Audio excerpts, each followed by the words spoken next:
Domination Nation, how the hell are ya? It's me, you, back on Dominations. Thanks for joining me once again. I know it's been a while. Too bad, so sad. Anyways, but for real though, this video's long overdue. I've been dealing with the new silo for quite some time. My last video was previewing what the silo could be, and I mean I was exactly right on what it could be. And then there was huge backlash amongst the community. You know, it's too OP and blah blah blah. Oh well, deal with it. I could fully function with the silo, and I'm here to help you a little bit with that today in case you're having some trouble. Also want to review a couple base layouts I've created with the silo, the strategies I'm employing with my designs with the silo, and Cold War's coming down the pipeline, they say, and so they've been doing some recent events. Let's see if anything's on here. Road to the Cold War event, atomic upgrades, blah blah blah. We won't get into that, but I've still been playing nonstop. We can kind of see all my loot's down, real low, just because of the recent wall event, and so I was spending everything I had on walls. What did I spend my oil on? Oh, the capstone for Mokti. Got him going to the Triple Alliance, which gives you that extra random trade good, so I don't have to spend as much time 5-star and level 130 bases. I'll be doing a little bit more of, whatever, I don't know. But it'll just add up on those NTGs, those National Trade Goods, a little bit quicker. And what else is new? I kind of maxed out Command Post. Sweet, bro. I maxed out my SAM sites. You can see those bad boys. They do some hefty damage. Take a peek. We don't want to get into too much on all the changes. I mean, I could go on and on since it's been forever. My friend Awesome would be the first one to let me know that. I repeat myself on every video, and he's probably right. But let me take a sip of my coffee.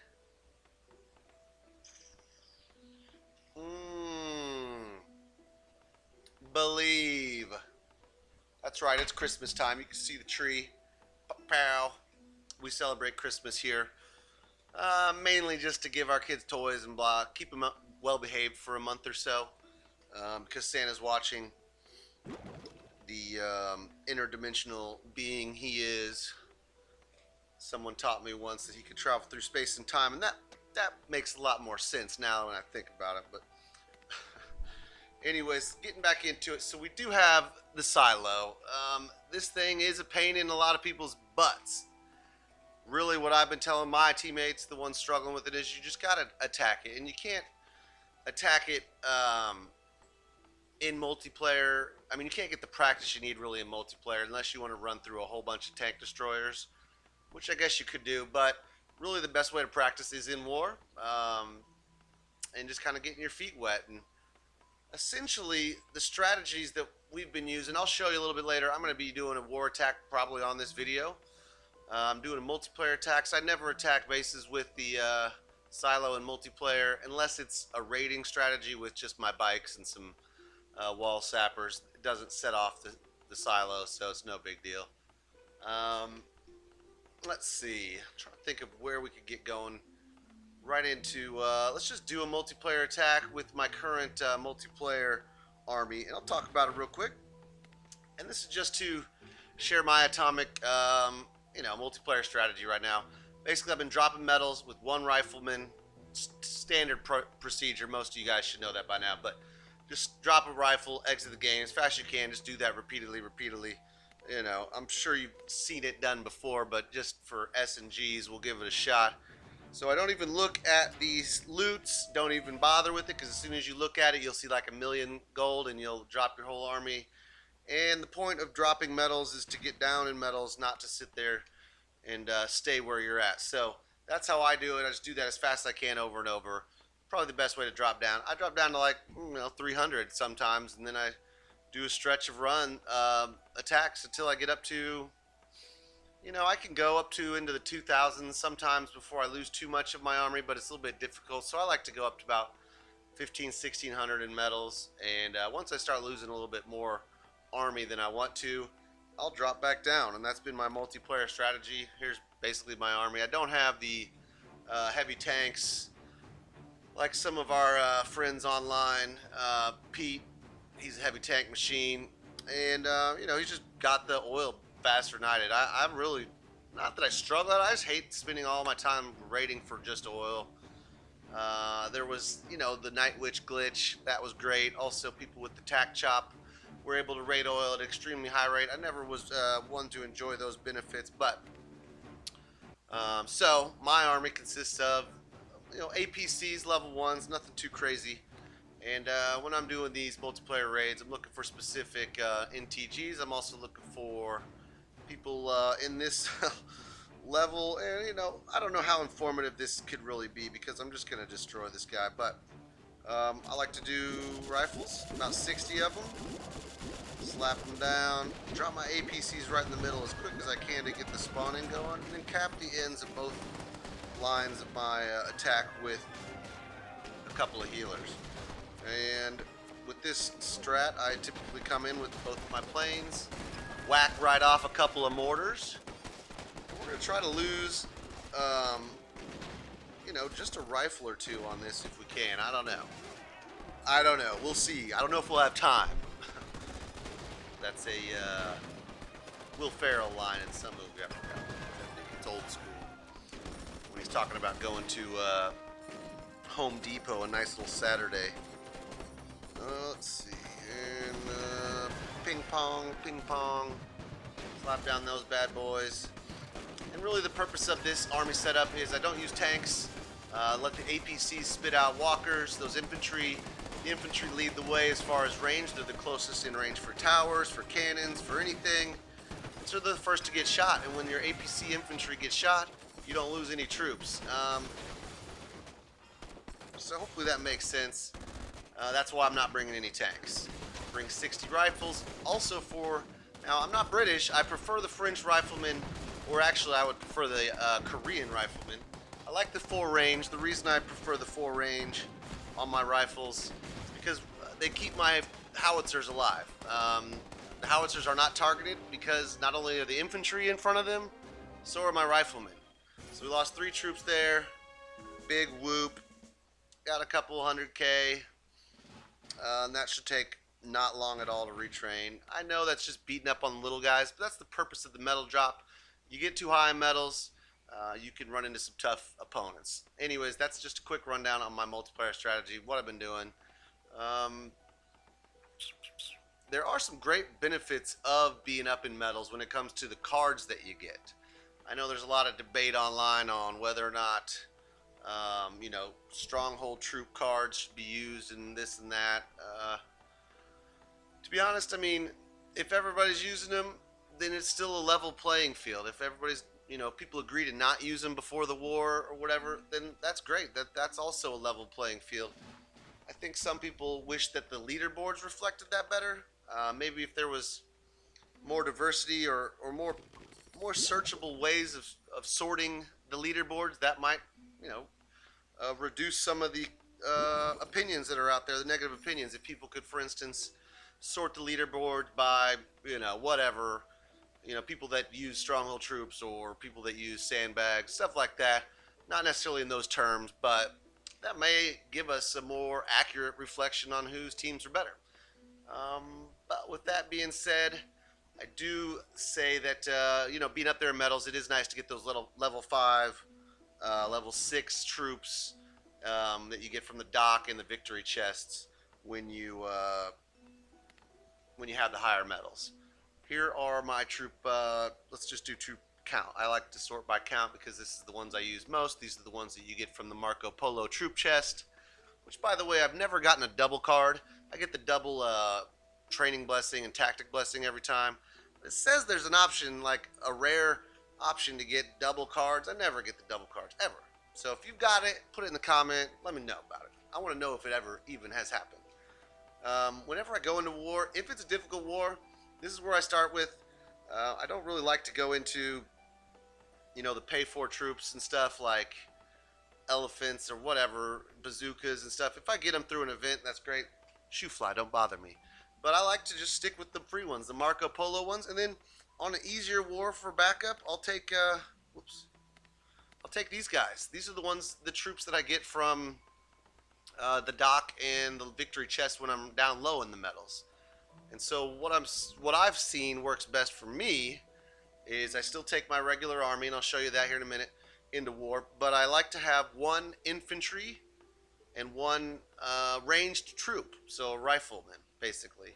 And so, for instance, I would take Caesar's Legion, and then, let's see, longbowmen.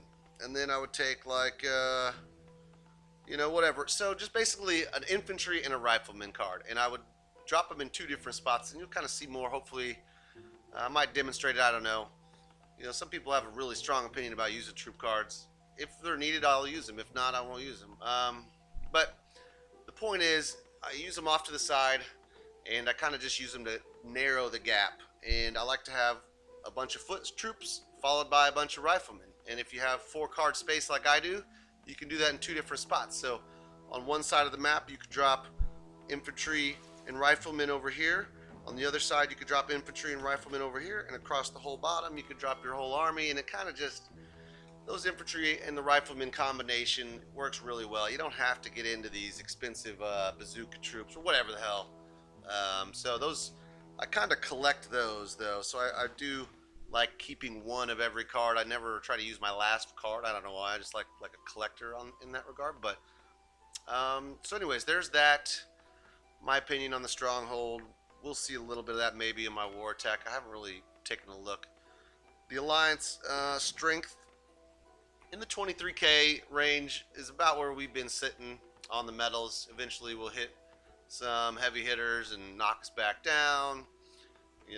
We're not going to pay and run elephant archers and bazooka towers every war. Some people do that. I don't know how the fuck or how the boop they do that, but I'm sure it's legitimate, right? Right, guys? Let's get into the meat and potatoes of what I'm good at, and that is the base design. I know a lot of people have been mentioning, let's give me some layouts. Let me give you some layouts with the silo. Now, this is a play on a very popular layout that's out there. This is my version with the silo. This is my multiplayer setup. Now, I barely get rated for anything. Let's look at some defenses, and we can see. I mean, that guy probably hit my oil wells there. That's 673. So did that guy. That's what I get for going to sleep. Okay, there's that guy's a little bit more creative. Maybe I had a oil blessing on. I don't know. As you can see, though, nobody's coming and taking my cookies. And what I had to do, let's get into the layout editor. Originally, the design that you'll see online without the silo looks something like this. And I had to move everything. This whole row was here. I had to move it over one. This whole row here was here. I had to move it over one. So essentially I expanded everything out to the southwest section, at least all in this whole category. So there was a perfectly symmetrical layout before, but with the silo it doesn't fit in the 3x3. You have to put it in a 4x4, and some people weren't really knowing how to fit it in there with it. I feel like this is the best way to do it on this particular design. This is my multiplayer design. I cannot get away from it. It is the best multiplayer layout if you don't care about protecting your city center or whatever for medals, and honestly I don't. So here I've decided that this is where I put my extra anti-tank guns there, and then one by the castle. I like the stronghold here to kind of protect the Forbidden Cities. No real big deal. I mean, I've got the mortars.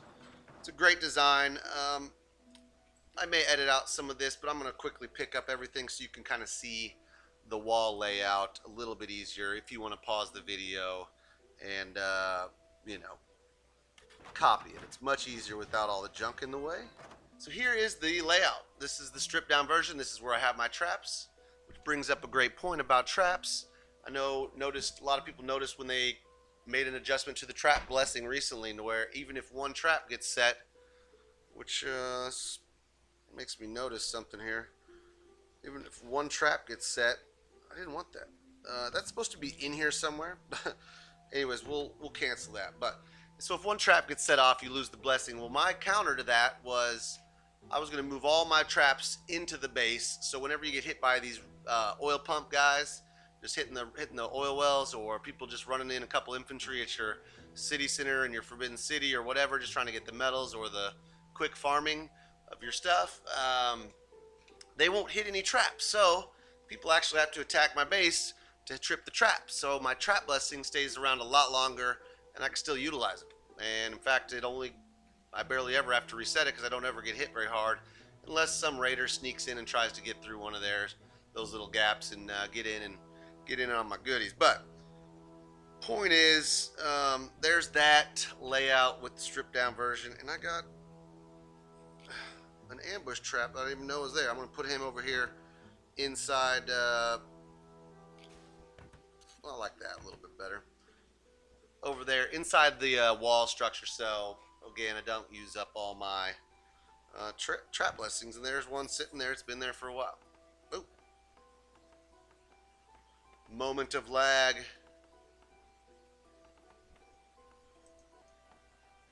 Okay, I fixed that. Anyway, so yeah, so tip with the trap blessing, move those traps into your base. If you have a bunch of traps just lying around outside on that, if I were to put them on my road network, they'd get hit every time somebody comes and farms my farms and pumps and stuff. And so get around that. You can still use the trap blessing. It's not as big of a waste this way. Moving on, there's the silo on my multiplayer. I got a couple new war style bases. I still won't show my main war base just because it's too good. It's just too good.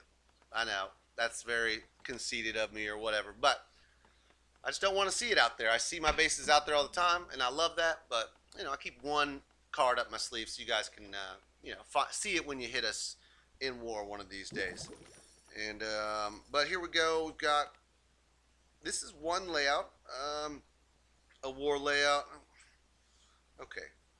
See if I can get all this ping pong, get those out there so we can kind of take a look at it here. And this doesn't have, I sometimes struggle with where to put the city center in this style layout versus Versailles. Versailles is nice to have on the inside, but when it's in an opening, an entryway, it still does its job. This is a +5 spacing style base. So when I say that, I'm talking about my mortar spacing. It is 1, 2, 3, 4, 5 walls, 5 units away. So any troop coming in that gets in right up next to that wall, even a British troop, British archer or howitzer that has 5 range, can't reach the mortar, and they have to go around or go through the wall.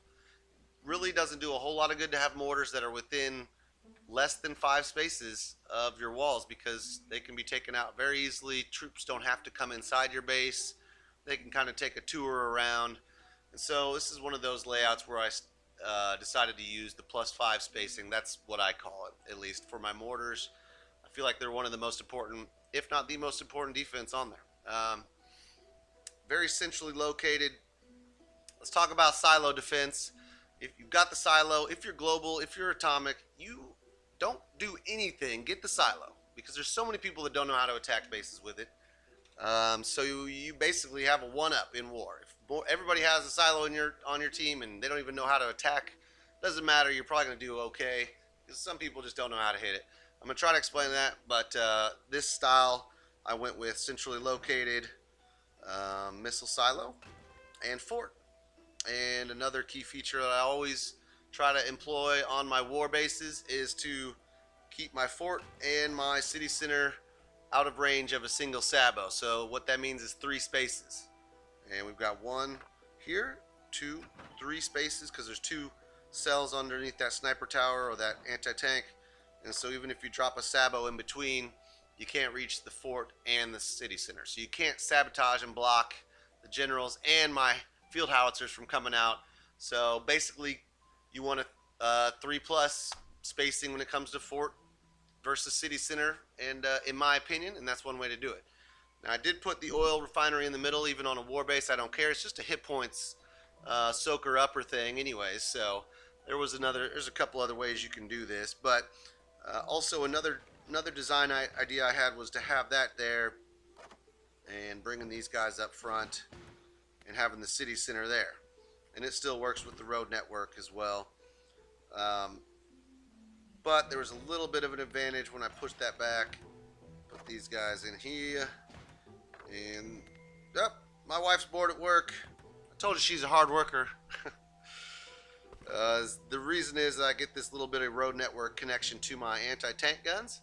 And if you've got radar research in the library, you want every anti-tank gun, mortar, tower, and readout and air defense touching your network that you possibly can. We'll just strip it down real quick so you can kind of see in more detail where the roads are, the traps, stuff like that, like I did in the other one. Okay. So there is the bare bones of the thing. And you can compare, you can basically just pause the video and copy this. Screenshot it is what I do whenever I copy a base. But this will give you an idea of where I put my traps, how the roads, everything lines up. And you can adjust the buildings if you prefer a different setup. But all in all, the key to this one is the silo somewhere in the middle. The mortars got to be in the spot that I put them in for the +5 or the 5+ spacing to work, etc. We still got a few minutes before I have to get out of the house. So let's see. I'll hit finish later. Actually cancel so it doesn't save it. We'll show you the other one I just finished doing. And I'm testing this one in war right now, so you can you kind of get a look at what I've been using in war, but this isn't the one I've been hiding from you guys. So yeah, here's another base layout. I don't want to get into too much detail on it. I'm going to strip it down, fast forward it, so you guys can see the bare bones of the networking and the building or the roads and the walls and all that junk. So here we go with that. Erase mode on. There it is. And again, this is a war base. I'm not protecting my loot. I am strategically placing my markets and mills in areas where I think I need more hit point protection, and also to more evenly distribute my hit points around the base. So somebody that comes in, let's say for the quick star, trying not to get, they're going for the 50% quick vic over the city center and Forbidden City. They're going to always come in my opinion, the right way to do it, if you're going for the 50% quick victory, is to come in at the city center, because it's a ton of hit points. If you come in at Forbidden City, you're not going to get as many hit points. It's going to take longer to get that 50%. And so a tip for you is to put some buildings out there around your city center that really don't have a lot of hit points. And you can see I've got barracks, things that take up a lot of space, so there's not that much hit points. And then I pushed my hit points off to the sides here, which are really the strengths of the base, where I want people to come in from the sides and just get destroyed. And so strategically placing those markets and mills for that reason. And we'll cancel, get out of here, back out of there. I think what I'm going to do is I'm going to do my war attack after a quick break. I'm going to go run an errand with my son, take him to his he's going from one preschool to another kind of thing. And okay, we are back in action. Got the little guy taken to school and scouting number 6 on the war. Let's take a look at the ranking here. I'm way down here, number 8. Had a few nice 5 stars already. Take a peek at the enemy. They got a slow start going. No big deal. Let's just go take a scout. Talk about the war approach, the scouting approach with the silo bases. Here's the base I'll be attacking. Level 192, looks like a level 1. I can't remember if that's level 1 or level 2. I think that's level 1 silo there. Doesn't really matter. Point is kind of the strategy involved with deciding where to come in at and how to deal with the silo. So in general, with the silo, there's a couple ways. I mean, you could do it. I guess you could do planes, run all your planes in, or use some demolitions, or you could sabotage the silo. I've done these methods. Personally, I don't think that they're as efficient as running a decoy group, which is basically going to be three tank destroyers from my mercs and my 3 generals, and that's going to be a little group. I'm going to try to keep them together, and they need to be a couple things with it. They need to be dropped in an area where they're not going to spread out too far, because if they spread out too far, then the total hit points, they no longer become the target of the silo, and the last thing you want is the silo targeting your main army. So for this one, I'm deciding to come in down here with my decoy army, which is my mercs and generals, and I want them to come in down here mainly because there's no anti-tanks, and secondarily because the generals are also down here, and nothing's better against the generals than more generals, so that's a good place to start. Another reason is I'm going to drop my main army up here, and the reasoning behind that is that they're going to get to the silo fairly quickly without a lot of stuff in the way. I imagine it's somewhat heavily trapped up here, but I'm not too worried about that. Probably going to do something like a coalition army over in this corner and just kind of push through the base. This base is designed to split up your army and stuff like that. With the army that I'm running, I don't really rally much at all. I'm also going to try to conserve my planes. I do 1 protect, 5 decoy. I am French. If I was any other nation, I would probably be Korean, and I would take another decoy. Just the decoys are ridiculously effective. I understand that some people's devices run a lot slower with decoys running. I've got a semi-new iPhone 7, and that's what I play the game on. You can see it right there. This is not, pre-recorded or anything like that, so I'm going to talk a little bit about my attack while I'm attacking. I'll probably go back and watch a replay and discuss a little bit more, but maybe not. We'll see how it goes. But point is, drop my big old high hit point army down here. Try to keep them corralled together. I'm also going to use a protect on those guys, and the silo is just going to fire on it the whole time. I had considered dropping my decoy army over here, my heavy tanks and my tank destroyers and generals over here, and just let them take out the city center, and then coming in from up here and working my way down through it. The thing is with that is that that army isn't going to last too long once it gets through, because there's a lot of anti-tank guns around the border there that will eat up those generals and tank destroyers. So I decided to go with a drop down here, and I'm going to try to maybe I'm going to save a couple infantry for some shaping or maybe some clearing over here as well. But we're just going to roll right on through and save the city center Howies and Versailles for last, so that I don't have to deal with the slowdown performance of that. This guy has no coalitions. It's kind of an unfair advantage, but he does have 4 generals, decently ranking. Anyways, that's how I decided to break down my army. And another tip when deploying your main army squad, not my decoy army, but it's going to be my howitzers, my APCs, my riflemen, to avoid them from being targeted by the silo prematurely. You do not want to drop them all in one little pinpoint drop, like a lot of people used to drop, their whole army in one spot. I like to do a little spread, and there's a couple reasons for that.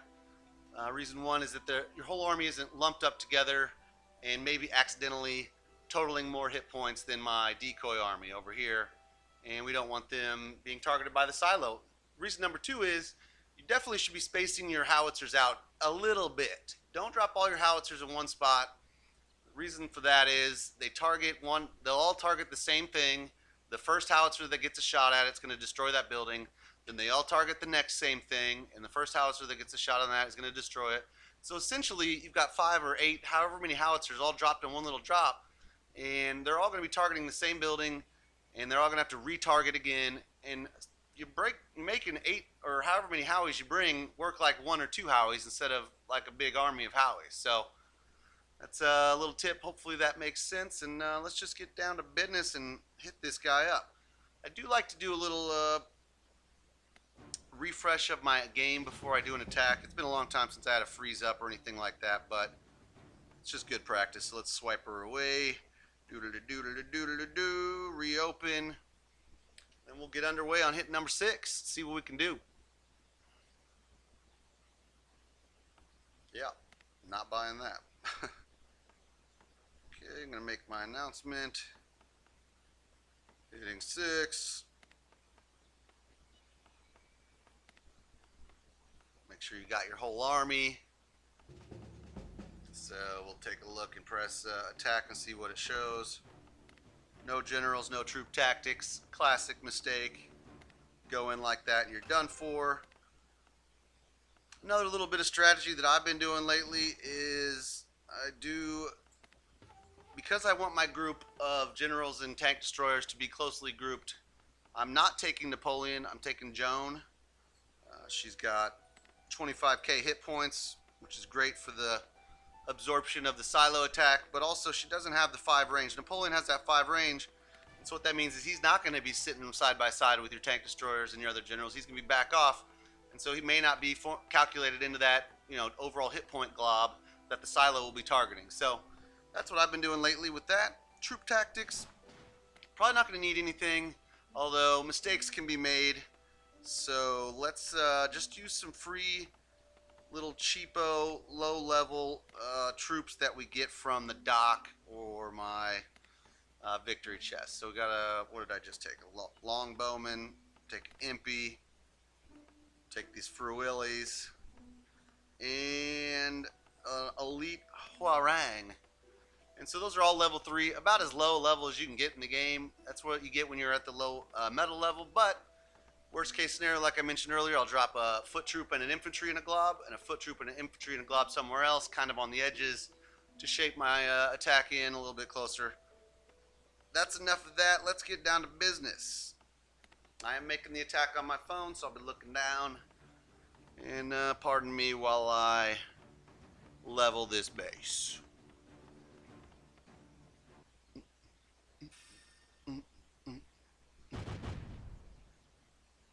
Okie dokie. Started out with my decoy army. Ping pong pang tanga.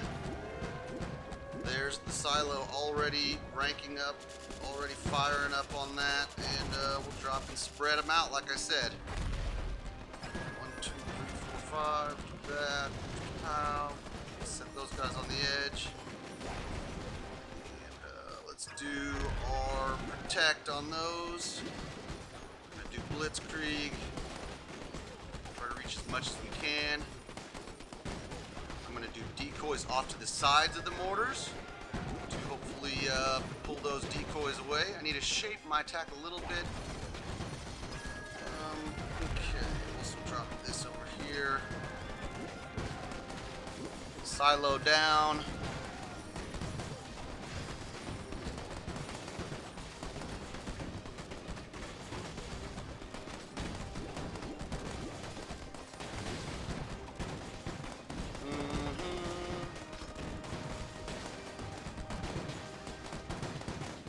Flying through this base.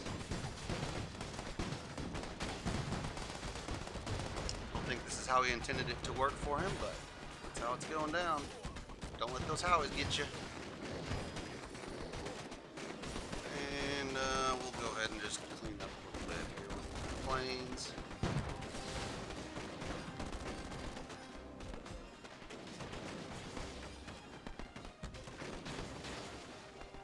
And sure, we can rally once here in this towards the end.